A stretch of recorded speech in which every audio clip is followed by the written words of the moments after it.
This week's reading assignment is books 5 through 16 of the Odyssey. At the beginning of book 5, we see the gods having another meeting to determine Odysseus's fate. Zeus agrees to intervene to help Odysseus escape from Calypso's control, so he sends his son Hermes to tell Calypso that she must let her prisoner go. In Greek mythology, Hermes is a messenger god who is also the protector of travelers, so it makes sense that he would be the one that Zeus sent to save Odysseus. Naturally, Calypso is not happy, but she also cannot afford to anger Zeus. So she gives Odysseus a raft and supplies, but she does not give him an escort to help him find his way home.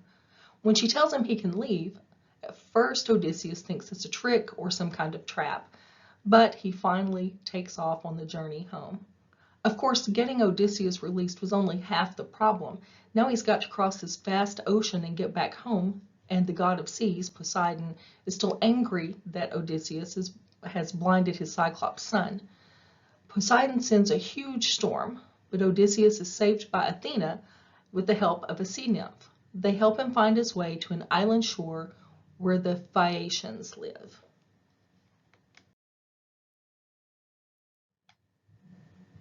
Books 6 through 8 discuss Odysseus's meeting with the Phaeacian princess Nausicaa. She tells Odysseus that her parents are King Alcinous and Queen Arete. The king and queen welcome him as a wayward traveler. He does not reveal his true identity at first because he's not sure if he can trust them or not. I mean, after all, he is also a king. They could decide to hold him hostage or to hold him for ransom or to kill him, even if they see him as a threat. However, they don't do that. They treat him with the utmost kindness and hospitality. As it turns out, these are some of the most hospitable people and are known for helping lost travelers, so it was the perfect place for Odysseus to land. Odysseus finally reveals his true identity to the king and queen in Book 9, and he starts to tell the stories of his travels. Book 9 begins the flashbacks to all of his adventures. It really takes several books to tell them all. Actually, books 9 through 12 are the stories of his adventures, and these are the most popular part of the epic. It's important to note that pride was not something that the Greek culture valued, but they do appreciate a good story. And that's why Odysseus is telling his adventures. He's not telling them to brag, he's telling them to entertain. He's actually repaying his host by retelling his stories. In Book 9, he tells how he and his men sacked the city of Cacones. They take all the riches, they kill the men, they enslave the women. Odysseus wants to leave right away, but his men want to stay around a little longer. The Cacones regroup and attack during this time, and Odysseus and his troop have to flee, and they flee back to the ocean, and they are pummeled by storms. They finally arrive at an island where lotus eaters live. We usually think of a lotus plant flower, but it blooms into a fruit. So these lotus eaters are addicted to this fruit, a lot like drug addicts. It's sweet, which makes people want more, and the result of it is that you lose your memory. Odysseus actually lost some of his men there because they forgot how badly they really wanted to go home. Once again, the locals were very welcoming. They're happy to share, but in this case, Odysseus wants nothing of it, and he wants to get his remaining men out of there so that they don't fall into the lure of the lotus. In this visit, the lotus plant represents individual indulgence, which is not something that the Greeks valued at all. They believed in moderation and in fulfilling civic duty. It's hard to participate in your community or fulfill your civic duty if you're addicted to something like this lotus fruit. So Odysseus saw this as a very selfish pleasure, and as king, he sought and valued civic participation. So this was not something he wanted to partake of.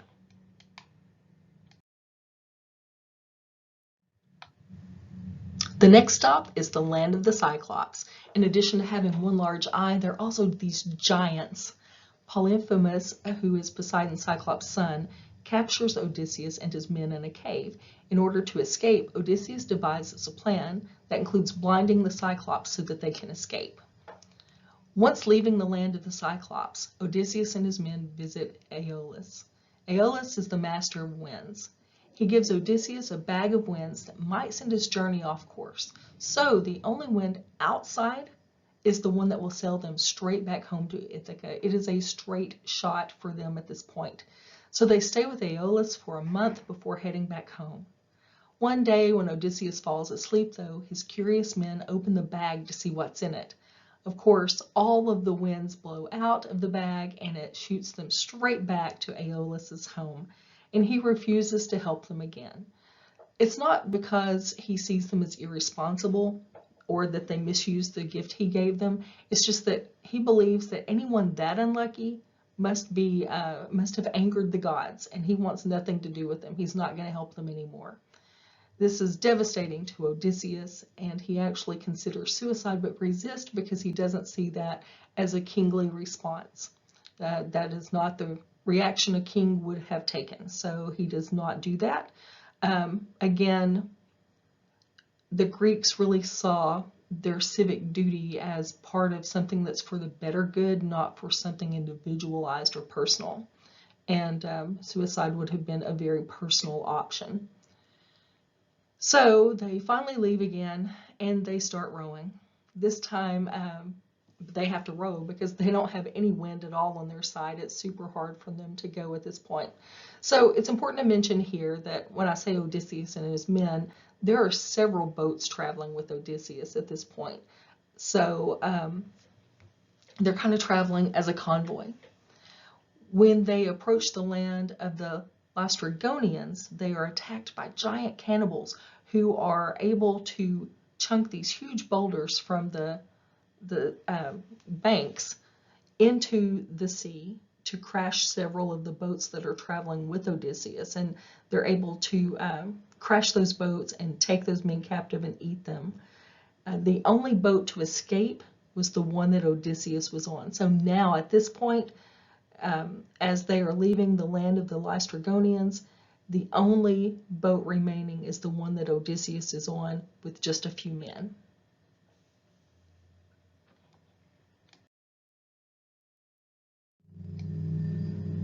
From there, they travel on to Aeaea, where the goddess Circe lives. She's known for making magic and herbal potions and has a mesmerizing voice. If someone made her angry, she would turn them into animals. Hermes disguises himself and visits Odysseus to tell him how to protect himself from Circe's magic. He must take moly, which is a magic herb. If Circe starts to wave her wand, it is because she's about to turn Odysseus into an animal. So Hermes warns Odysseus about that. And he tells him that in order to keep her from turning him into an animal, he must draw his sword and lunge toward her to attack. At that point, Hermes says she will surrender and then offer him sexual favors. Hermes tells Odysseus to accept the offer on the condition that she release all his men and treat them well. And this is exactly what happens. Odysseus and his men stay with Circe for a year, but the men are ready to return home, and they convince Odysseus that it's time to go. Circe gives them supplies, but requires them to seek out Tiresias, who is this blind prophet who now resides in hell. So they set out to do so.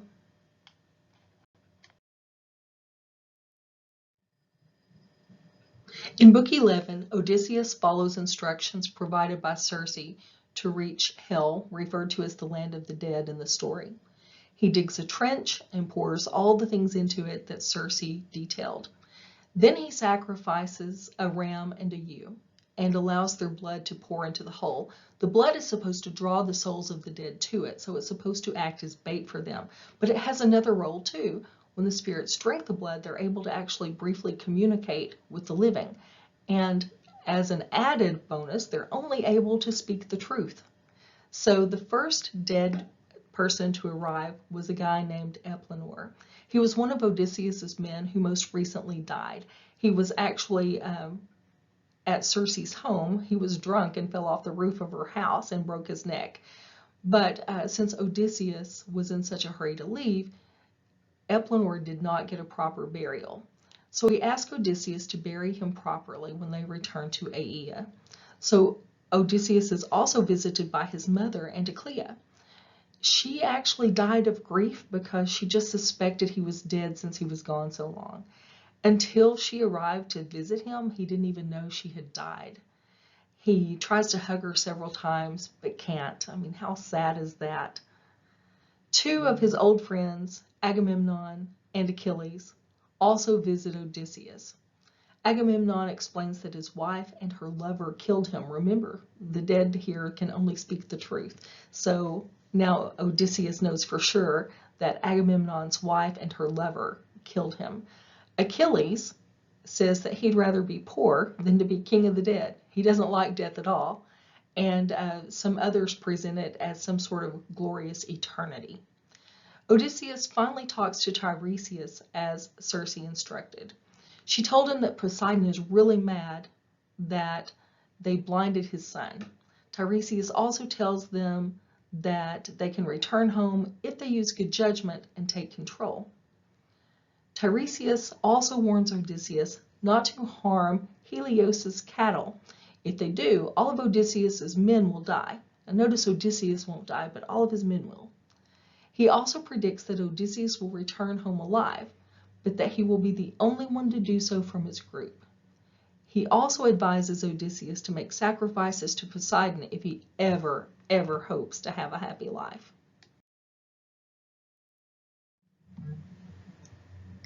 In Book 12, Odysseus returns to Aea and buries Eplenor properly. Circe provides more supplies and warnings, and the remaining men set out for home. They encounter sirens whose songs lure sailors to their land. But this is one of the warnings that Circe had provided, so they knew how to avoid it. The plan that she devised was that Odysseus would push beeswax into the ears of all of his men. Now she knows that as king and as this master adventurer that he is, he's going to want to hear this song. So she decides the best way for him to hear it would be to tie him to the ship's mast so that he could not flee toward them himself. She tells his men that if Odysseus begs to go or demands to go, she tells them that they must tie him even tighter. Hearing their call and not being able to get to them was a maddening experience for Odysseus, but his men maintained their promise and they were able to sail right past the allure. Once safely past, Odysseus is untied. After avoiding the clashing rocks, they have to confront one of two horrible monsters. Scylla is a six-headed monster who will eat at least 6 men, one for each of her heads. The other monster is Charybdis, which is this whirlpool kind of thing that swallows any and everything near it 3 times a day. Odysseus recalls Circe's advice and takes on the 6-headed monster. Instead of trying to fight, he just pushes through the attack, knowing that he is going to lose 6 men, but his goal is to get out fast enough not to lose more. This is the most devastating experience that Odysseus has had.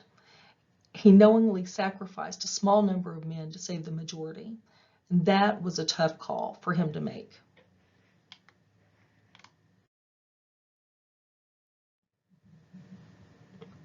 The last obstacle they must face is the sun god Helios. He's the one that they must avoid stealing cattle from. Odysseus wanted to pass up the land of Helios altogether, but his men were tired and hungry. They have plenty of supplies on board, but Euryculus wants to be able to prepare a proper meal and rest. So Euryculus argues that they have plenty of supplies, but no one will need to kill any cattle. So with this logic, Odysseus gives in and they stop. They have plenty of food, but as luck would have it, they have to stay on the island for a month because there is no wind to help them sail. So while they have plenty of food to start with, they run out of food. Odysseus prays to the gods for help, and then he falls asleep. And when he does, Euryculus leads the men in a slaughter of cattle. So one thing that they do when they slaughter all of these cows is that they try to sacrifice an animal as well. But they're out of wine, so they use water. And this infuriates Zeus. And Zeus sends a storm to kill them all once they set sail back the following week. So only Odysseus remains alive, just like Tiresias predicted. Zeus sends Odysseus back through the challenge of the Charybdis whirlpool and then pushes him back to Calypso's island, where she holds him hostage.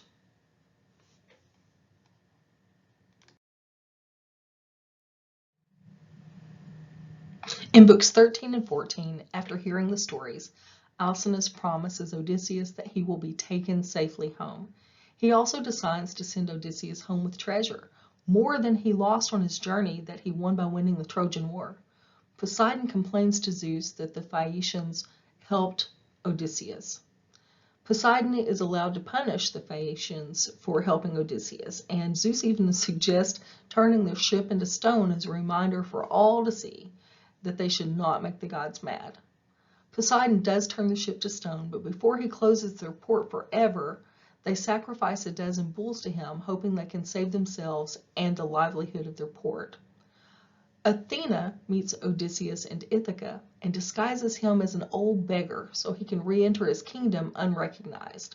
Because if he shows up suddenly, he could potentially be murdered by someone who wants to marry the queen. One of his servants meets him and is very kind to him.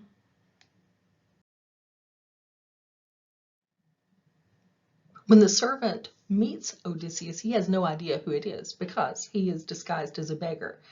So the servant, Maius, is very kind to him and is very nice to the beggar in books 15 and 16. He has no idea that it's really King Odysseus in disguise. So Odysseus is really impressed by the kindness that his servant is showing to some random poor beggar guy. Athena guides Telemachus past an ambush against him that was planned by some of his mother's suitors, and he is able to safely return home. Athena updates Odysseus's look and now gives him a strong image of himself so that he can reveal his own identity to his son, and they have to work out a plan to defeat Penelope's suitors. There are 108 noblemen, assorted servants, and even a bard that are among these that are suitors. Most of these guys are going to be armed. So we're looking at a crowd of people, 108 people versus 2, Odysseus and Telemachus. So they have to find a way that these two, just the two of them alone, can defeat that many armed people. After asking Zeus and Athena for help, Odysseus devises a plan. Telemachus approaches each one of the suitors as they arrive at the palace and takes their weapons for safekeeping. He locks them all up, except for the ones that he and his father will use against the group. So after they figure out their plan, Athena turns Odysseus back into the old beggar so that he can hide among the crowd again.